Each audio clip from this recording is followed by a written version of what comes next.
kaNkulunkulu umzimba kaKristu umhlaba wonke siyabingelela egameni likaJesu Kristu inkosi. Bazalwane, ngeviki elidlulile sike sabuka ukuthi lithini izwi likaNkulunkulu maqondana nezithiyo, obstacles. Sabuka izintwanyana ezimbalwa, safunda izwi likaNkulunkulu uma ngabe uDavid ebhala kumaHubo isahluku 18 verse 29 la ethi khona ngawe nginganqoba izimpi ezinkulu, amabutho amakhulu, athi ngoNkulunkulu ngingeqa izingange ezinde. Ukuthi ngoNkulunkulu sikwazi ukunqoba ama-obstacles, sikwazi ukunqoba izithiyo, ngoba kulokhu kuphila izithiyo zikhona, izithiyo zizohlezi zikhona. Kodwa sabuka ngeviki elidlule ukuthi noma zifika izithiyo azilethwa uNkulunkulu izithiyo. uNkulunkulu akakwazi ukuthi angalethe isithiyo kumntwana wakhe, azilethwa nguNkulunkulu. Kodwa mangabe sesifikile izithiyo, uNkulunkulu uyalithatha ithuba. Sasho last week sathi sabuka izinto ezintathu uNkulunkulu azenzayo ngezithiyo eseyifikile empilweni yomntwana wakhe. Number 1, last week bazalwane sizokhumbula ukuthi sathi uNkulunkulu uyakwazi ukuthi avela sisuse isithiyo.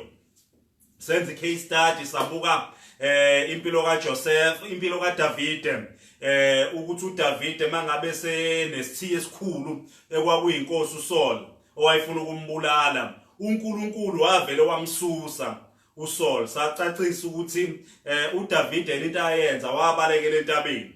Sase sisho ukuthi njengabantwana bakaNkulunkulu kubalekile ukuthi singazami ukuzilwela sizisusela izithiyo, ngoba injongo ingekaNkulunkulu neziphi kuzobe zikaNkulunkulu.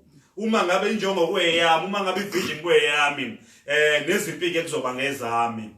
So uDavid wavele wakhuphukela entabeni, symbolizing iprayer, ukuthi mangabe kufika izithiyo, makufika ama-obstacles, ngizithatha lezo zithiyo ngiyilethe kuNkulunkulu, ngikhuphukela entabeni. Okwami ukukhuphukela entabeni okaNkulunkulu kususa isithiyo. That was number 1, ukuthi uNkulunkulu uma enqumile uyavela sisuse isithiyo. Abaningi bethu bayakuthanda lokho ukuthi ngingaze ngibhekane nokubhekana naso, avela sisuse. Kodwa number 2, uma ngabe enqumile yena uNkulunkulu ngesithiyo, sachaza ngeviki eliphelile ukuthi uNkulunkulu kuyenzeka anqume ukuthi sithi sikhona isithiyo bese kukhombisa izindlela around that isithiyo.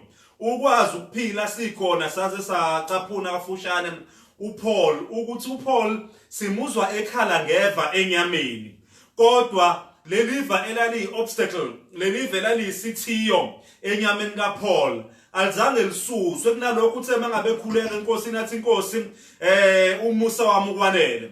uNkulunkulu wamfundisa ukuphila naso lesi sithiyo, ukuphila nalo leliva. So mangabe enqumile uNkulunkulu uyakwazi ukuthi isithiyo asenze sihlale sibe khona, asidedele sihlale sibe khona, bese wena ekupha amandla akuphi izindlela zokuphila naso sikhona lesi sithiyo. What does that mean? Akuzona zonke izithiyo ezizosuswa empilweni yethu, ezinye izohlala zikhona kodwa sizophumelela zikhona, sizoqhubeka zikhona, sizomkhonza uNkulunkulu zikhona.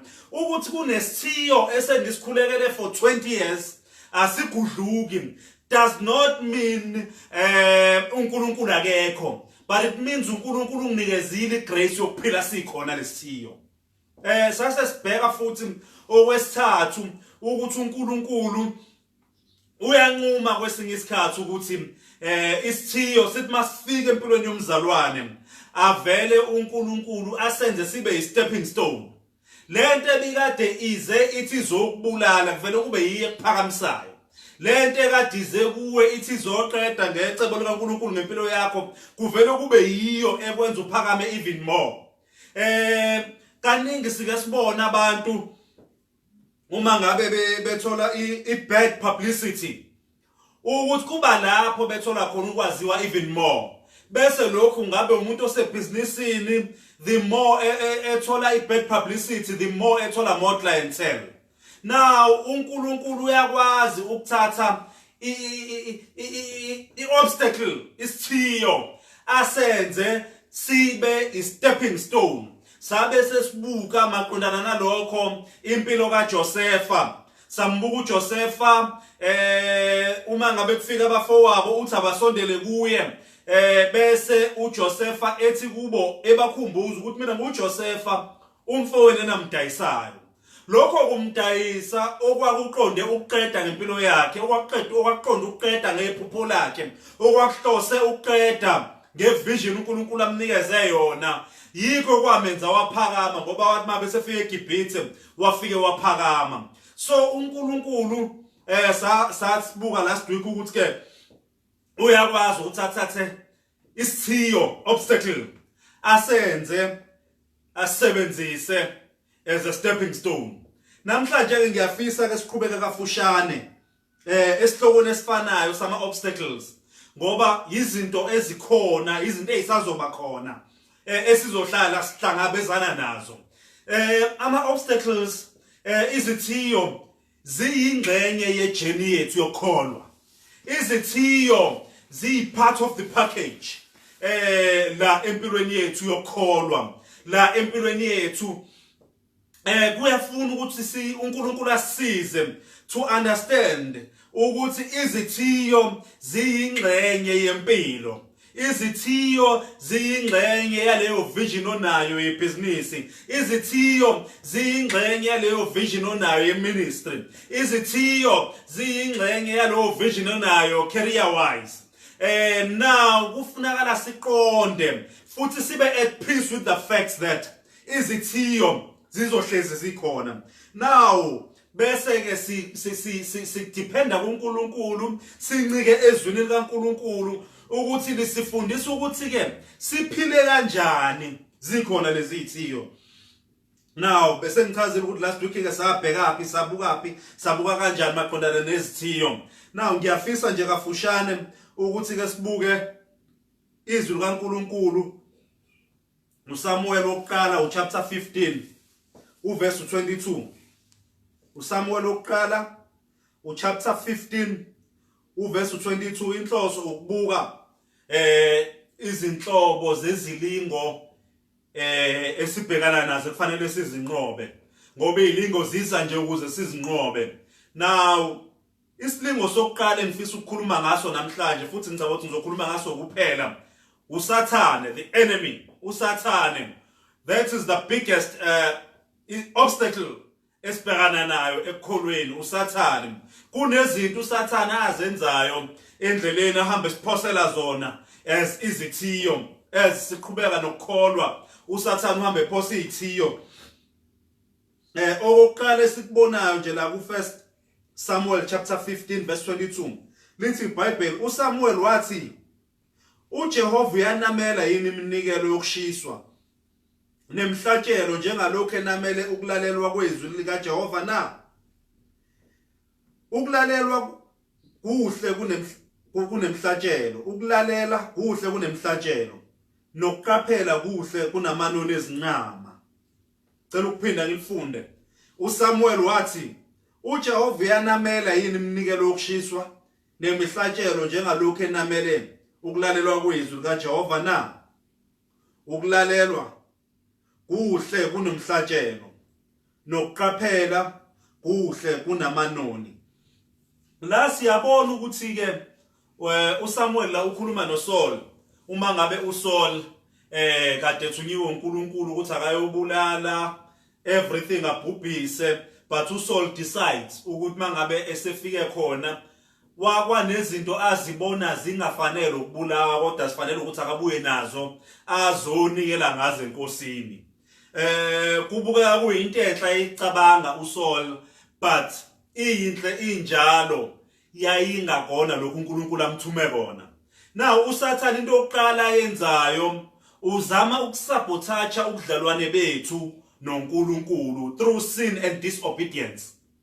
Sometimes we disobey God sibe senza into enhle kodwa uNkulunkulu ebengayishongo leyo nto. That is disobedience. Now uSathane into yokuqala ayenza kuSaul, uSaul obizwe uNkulunkulu wathunywa uNkulunkulu, kodwa mangabe esensimini, uma ngabe esesebenza akasalandeli ama instructions uNkulunkulu amnikeze wona, uthi enza yona lento uNkulunkulu kade ethi akayenze, kodwa uyasuka kulokhu endleleni uNkulunkulu athi akayenze ngayo. He decides ubona izimvu ezikhuluphalisiweyo, ubona izinkomo ezikhuluphalisiweyo, uyazonga zona. Uthi ke uzoza azokwenza imhlatshelo ngazo, uzonikela kuNkulunkulu omunqobisile impi. Now uSawulu uyambuza uprofeti kaNkulunkulu.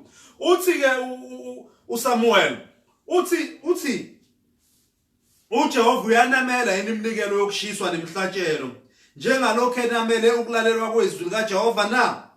Ukulalelwa kuhle kunemihlatshelo nokuqaphela kuhle kunamanoni ezinqama. In other words, noma singanikela kangakanani kodwa uNkulunkulu yena uthokozela ukulalelwa kwezwi lakhe kuneminikelo. Ngoba uNkulunkulu is not desperate for iminikelo yethu, but uNkulunkulu is desperate for our worship. And you cannot worship God, truly worship God, if you are disobedient. uNkulunkulu uthi Samuel kuSaul, obedience is better than sacrifice. And uSathane, that is my number one namhlanje kuseni. uSathane into yokuqala yenzayo usabotaja ubudlelwane, the intimate relationship between umzalwane noNkulunkulu. Ngokumenzisa, ngokumfaka esonweni, ngokumfaka kwi disobedience.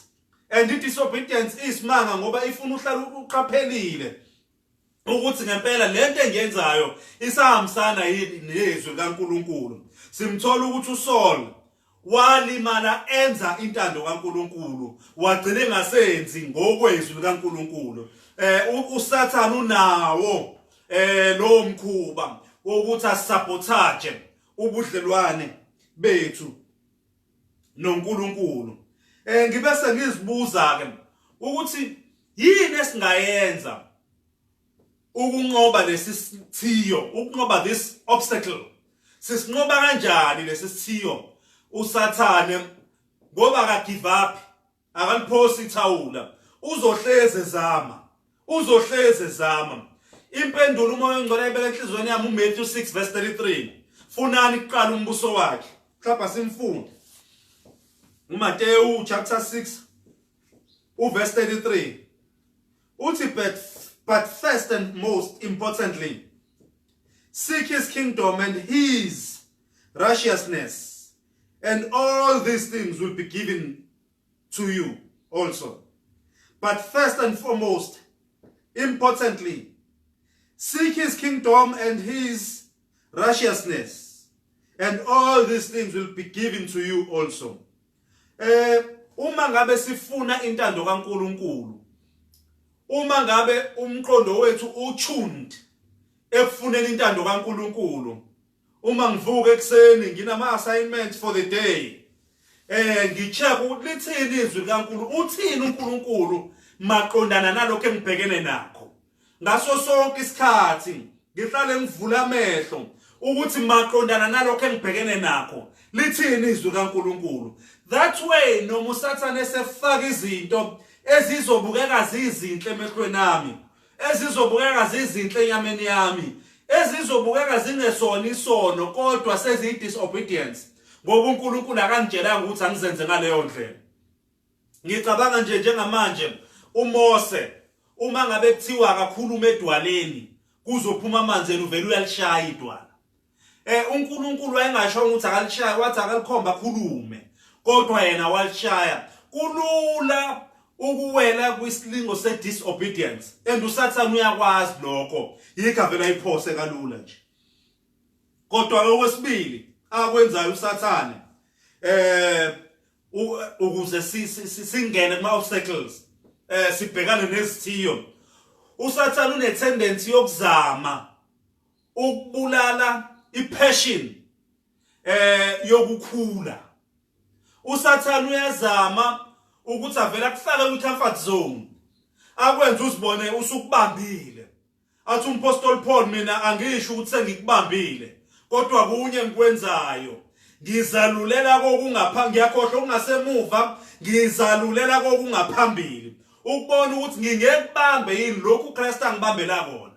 Now uSathane une tendency yokuthi akwenze uvela ube comfortable, uzibona hayi sengikwazile ukuliqala ibhizinisi, I am happy, I'm making enough money for my family. I am making enough money for staff sum.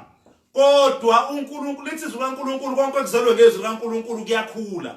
Lithi kuphinde liyanqoba izwe. Now kusentandweni kaNkulunkulu ukuthi masikhule bazalwane.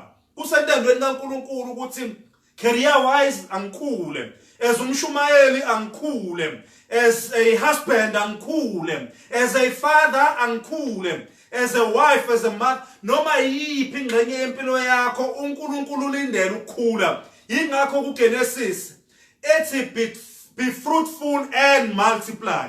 uNkulunkulu ulindele ukuthi angikhule, and igrowth yami akazoyibona ngosize westructure sami, uzoyibona ngemultiplication. Uma ngabe kusayi structure angakakhulu ngokwentando kaNkulunkulu.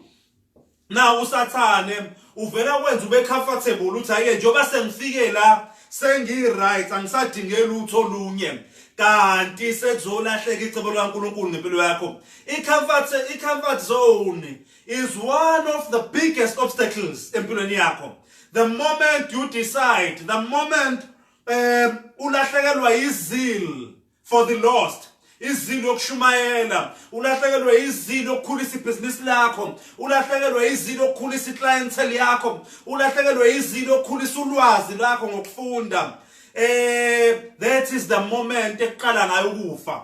The day you stop growing is the day uqala iprocess yokufa. Ngoba kukho kumandawonye. So last week sasho sathi lento yokukhula iba yi-challenge kwayona ngoba sathi ukuba comfortable kumnandi enyameni, but there's no growth in comfort zone. Sabe sesithi growing is not comfortable. Now impilo yethu yonke bazalwane kuyafuna sibe nokuthula nokuthi sizophila sidlule ekhathini la esizongabi comfortable khona in order for us to grow. Umuntu oqikelela nothanda kakhulu ukuba comfortable kakhulu lo umuntu kuvumela ukuthi uzongabi comfortable. Now number 2 usathane uyazama ukubulala intshisekelo yokukhula. Usathane uyazama ukubulala intshisekelo yokukhulisa iministry yakho. Usathane uyazama ukubulala intshisekelo yokukhulisa icebo likaNkulunkulu ngoba uNkulunkulu noma yini akunike yona, noma ngabe yini ongayicabanga, leyo nto uNkulunkulu akunikeza, be it a gift, be it a house, be it a spouse, be it ama-associates, be it ama-relationships, uNkulunkulu ulindele ukuthi noma ngabe yini akunikeze yona yenze ibe ngcono. Noma yini efika esandleni sakho uNkulunkulu ulindele ukuthi yenze ibe ngcono. Your spouse njoba wamthole njalo uNkulunkulu ubhekile ukuthi menza abe ngcono.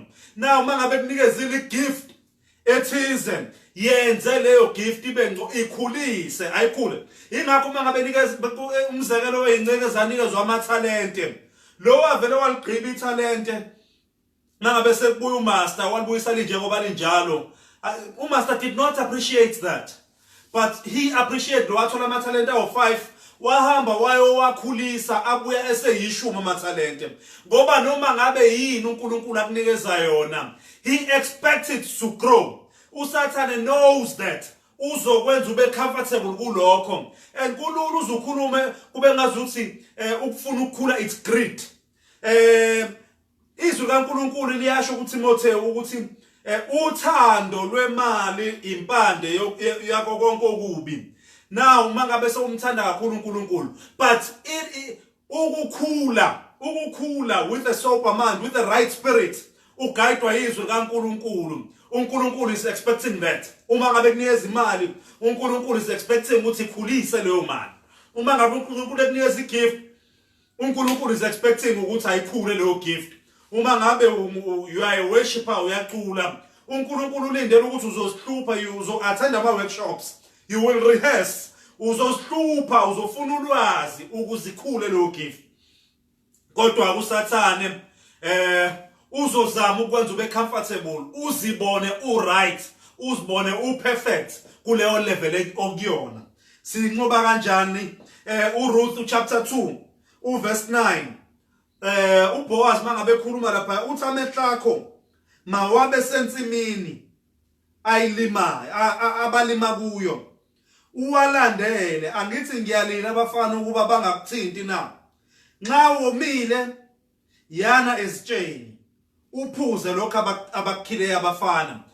This speaks about focus ukuthi ukuzingafi lento uNkulunkulu akunikeze yona ukuzingafintshisekelo yokukhulisa lento uNkulunkulu akunikeze yona kubiza ukuthi angifoka amehlo ama wangasuki ensimini engiyikhothozayo. The moment ngiqalaza izinsimi zabanye abantu kubili okungangidiscourage ukukhula. Number 1 ngizobona abanezinsimi ezingcono kakhulu kunabo ngizibone ngeke ngifane nabo bese ngiyadikibala. Okwesibili ngizobona izinsimi ezingaphansi kweyami bese ngiyakhukhumala ngizibone ngingcono bese ngingakhuli. Yikho uRuth uBoaz mabekhuluma uthi ke amehlo akho awangasuki kulensimi okhothoza kuyo. That speaks about focus. Kulelo business osebenza kulona focus akulona ukuthi ulenza kanjani kangcono. Kuleyo ministry okuyo focus akuyona ukuthi uyenza kanjani kangcono. Kuleyo career path okuyo focus akuyo ukuthi usikhulisa kanjani kuyo. Ngoba the moment ubuka ngaphandle emaceleni you will get discouraged to grow. Now uma ngabe sengela ngasekuvaleni okwesithathu okwenziwa uSathane. uSathane unawo umkhuba wokuletha discouragement ngokuthi akwenze lento ephathiswa uNkulunkulu uyiundermine, akwenze uzibukele phansi, akwenze uyibukele phansi ministry uNkulunkulu akuphathise yona, akwenze uyibukele phansi le business oyenzayo ungayihloniphi, akwenze uyibukele phansi igift uNkulunkulu akunikeze yona. uSathane itendency yakhe and thina njengabazalwane kulula ukucabanga ukuthi we are being humble kanti usuyazi undermine, kulula ukucabanga ukuthi uyazithoba kanti ubukela phansi lento uNkulunkulu akuphathise yona. That is number 3. uSathane unomkhuba, he has a tendency to try and undermine your vision so that you get discouraged and become ineffective. Once wakwamukela ukuba discouraged uba ineffective awubi namthelela. Into yenzayo uyenzela ukugcina icala. No hayi ngiyaya enkonzweni ngoba phela ngumzalwane, hayi ngizoshumayela ngoba phela ngumfundisi, hayi ngizoya emsebenzini ngoba ngiqashiwe and awubusa ilithi izwi kaNkulunkulu noma yini isandla sakhe sifumanayo ukuyenza umshumayeli kwenze ngamandla akho onke. Kodwa uSathane uma ngabe esefakile ukuyibukela phansi lento uNkulunkulu ayibekile enhlizweni yakho, uSathane ukwenza ungabe usafaka amandla akho onke ngoba you are discouraged. That's where you become ineffective. Awubusaba namthelela omuhle noma uyenza into usuyenza nje ukugcina icala. Ngiyacela ukuthi sibuke uNehemiya chapter 4 unezinto ezimbalwa engizozisho bese siyavala. Uma ngabe ufunda nje indaba kaNehemiya chapter 4 uqala verse 1 wehle naye, kunezinto eziningi ezivelayo labayakha kuvuswa izingange and kuqhamuka oSanballat, kunezinto eziningi ezenzakalayo but ngicela ukugcina la ku verse 10 uNehemiya chapter 4 verse 10. Inhloso ukuveza lezi zinto ezine esizibonayo la ezisetshenziswa uSathane noma imvelo kulabo abantu abebesebenza labakha ukuletha ukudangala, ukuletha discouragement, ukudangala. Hallelujah. Now verse 10 kaNehemiya chapter 4 uthi ngifunda ku Amplified. Then the leaders of Judah said, the strength of the burden bearers is failing and there is much rubble. We ourselves are unable to rebuild the walls. elezulu lithi ke uJuda wathi amandla abathwalayo aphelile amabibi maningi asena kulvusa ugange. Now these are leaders and I pick up izinto ezine kuleli verse. Number 1, ama leaders ayababona abantu abasebenzayo. Lithi Bible, these were leaders of Judah. Babona ifatigue. Bakhathele manje. It's abathwalayo, amandla abathwalayo aphelile. They are tired and it is expected. They have been working using their energy. Now sebekhathele. Ukukhathala can be a source of discouragement. Once you allow ukukhathala, that can be a source of discouragement. And uSathane can use something such as ukhathala, which is natural. Siphile enyameni. uSathane bese ezoyisebenzisa as an obstacle. Akufaka discouragement. The following day awusafuna ukuvuka thinking indlela engikhathale ngayo izolo. Uqalile wa exercise ngo-day 1, ngo-day 2 awusa exercise ngoba ukhathele. Ukukhathala, fatigue, can be a source of discouragement. Uqalile watadisha kahle ngo-day 1, ngo-day 2 you start procrastinating. Awusatadishi ngendlela befaka utadishe ngayo ngoba ukukhathala can be a source of discouragement.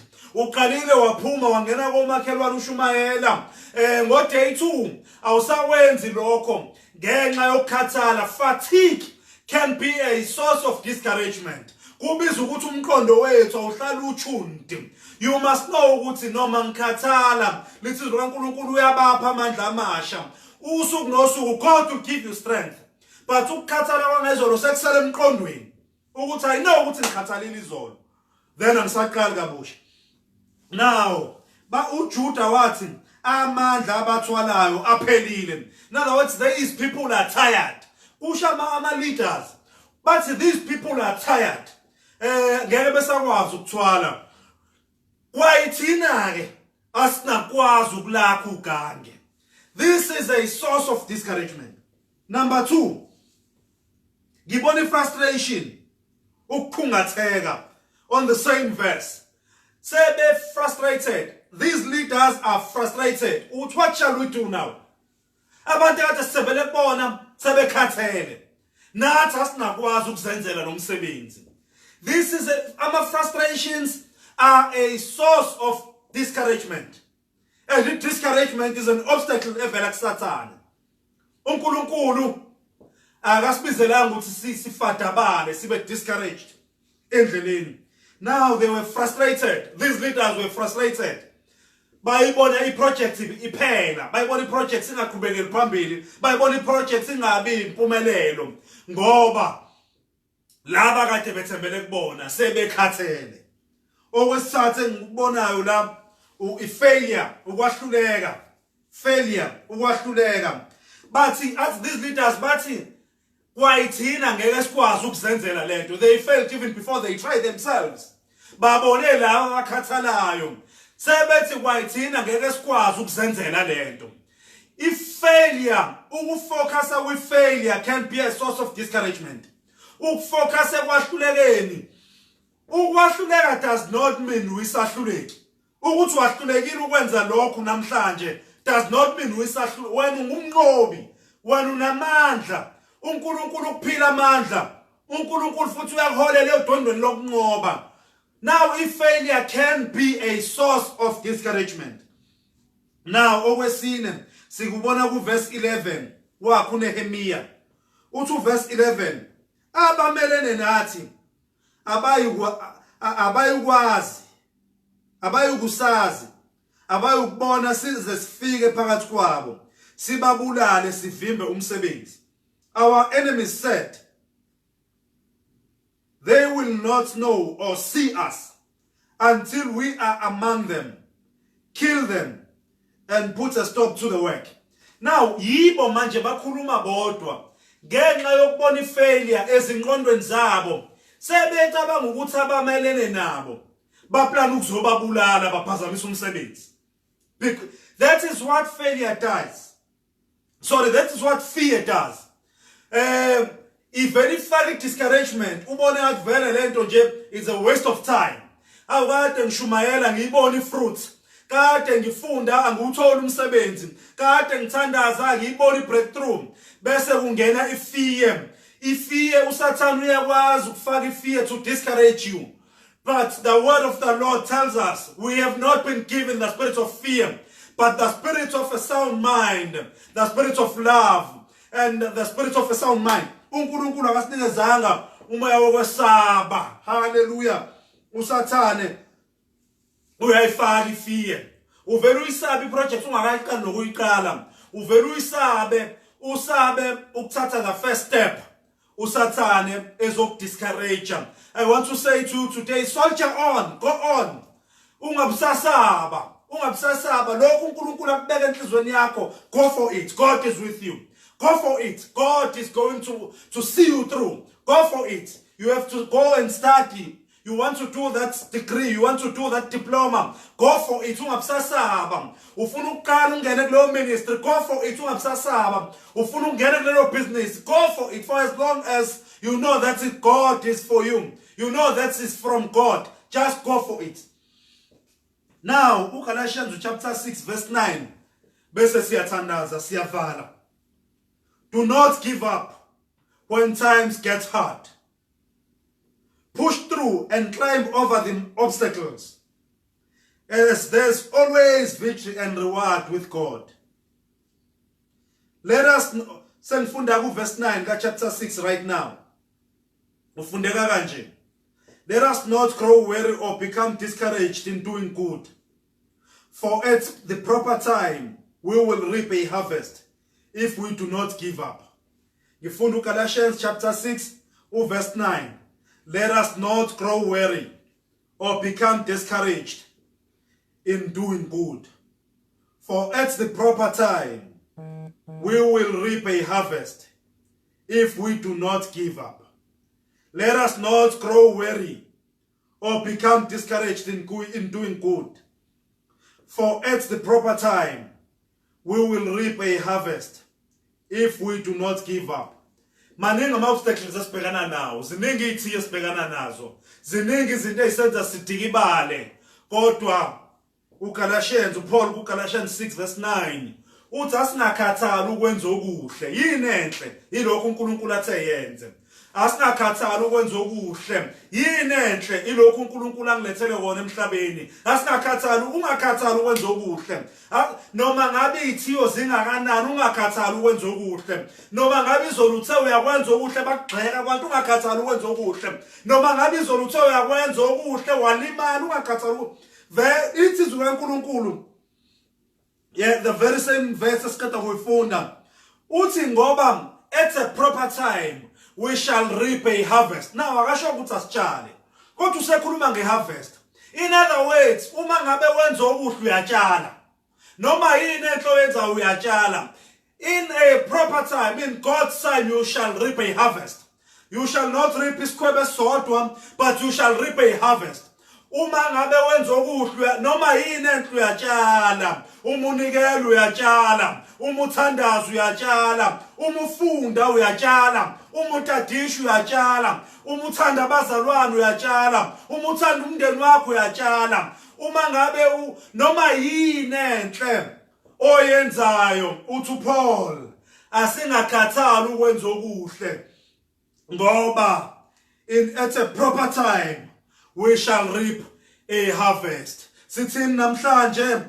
Sithi uSathane, number 1, uyazama ukunqamula ubudlelwane, sabotage ubudlelwane bami noNkulunkulu ngesono nange disobedience, ukuze kube nama obstacles in my life.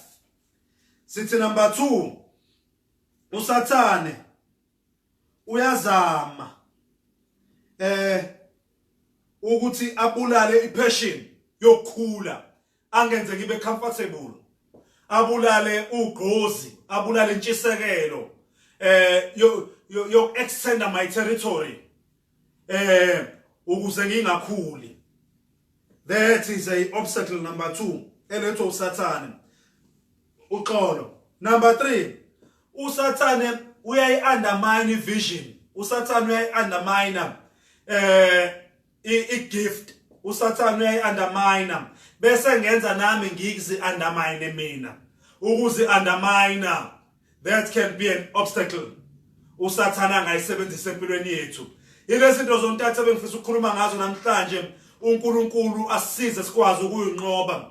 Kodwa ivesi esivala ngalo uGalatians chapter 6 verse 9 uthi asingakhathali ukwenza okuhle ngoba esikhathini esifaneleyo siyavuna isivuno esikhulu. Ngicela sithandaze. Siyabonga baba wethu omuhle. Siyabonga uNkulunkulu wethu. Siyabonga izwi lakhe ekseni. Moya ngcwele, we thank you for omubi akanamandla phezu kwempilo yethu. Omubi ungaphansi kwenyawo zethu. Siyabonga Nkosi yethu ephakeme, no obstacle shall block izwi lakho Nkosi yami. Asikho isikhala esilolelwe thina siyaphumelela. Lithi nolimo lusivukelayo luyakuthotshiswa. Lithi lokhu kuyifa labantwana bakho nezincedi zakho. Siyabonga Nkosi yethu ephakeme ukuthi lezi lingo lezithiyo Nkosi yethu ephakeme usathana zama ukuyiphosa endleleni yethu. Siyasinqoba ngoba Nkosi yami wena wasinqobela. Siyabonga Nkosi yethu ephakeme. Busisa umntwana wakho Nkosi yami sahlele ekhaya. Moya ongcwele ngegama lika Jesu Kristu waseNazaretha. Mighty Father, we hear Nkosi yami siyabuyela ezikoleni abantwana bethu bayabuyela ezikoleni. We speak your protection, mighty Father. Sikhuluma isandla sakhe esivikelayo. Sikhuluma ukuthula Nkosi yami even enhlizweni zabazali ngegama lika Jesu Kristu waseNazaretha. Mighty Father, more than anything, mighty Father, we pray for safety Nkosi yami. We pray for peace that surpasses understanding. Moya ongcwele kulesi sikhathi esidlula kuso. Njengomhlaba wonke Nkosi yethu ephakeme siyakhuleka ekseni. Nkosi yami uthi uqhubeka kume nezinceku zakho. Nkosi yethu ephakeme ibhekene nesikhathi esinzima esingakaze sibhekane naso. Mighty Father, zimise zigcwalise ngamandla nangesibindi sokushumayela izwi lakho. Nkosi yethu ephakeme ngegama lika Jesu Kristu waseNazaretha. Mighty Father, siza kuwe even nobuholi Nkosi yami bezwe lethu Nkosi yami South Africa baqinise Nkosi yethu ephakeme bapha ubuhlakani bapha isibindi Nkosi yami sokubhekana nalesi simo. Nkosi yethu engcwele izwe libhekene naso ngegama lika Jesu Kristu waseNazaretha. Siyakubonga ke Nkosi yethu ephakeme. In Jesus' name, amen. Hallelujah.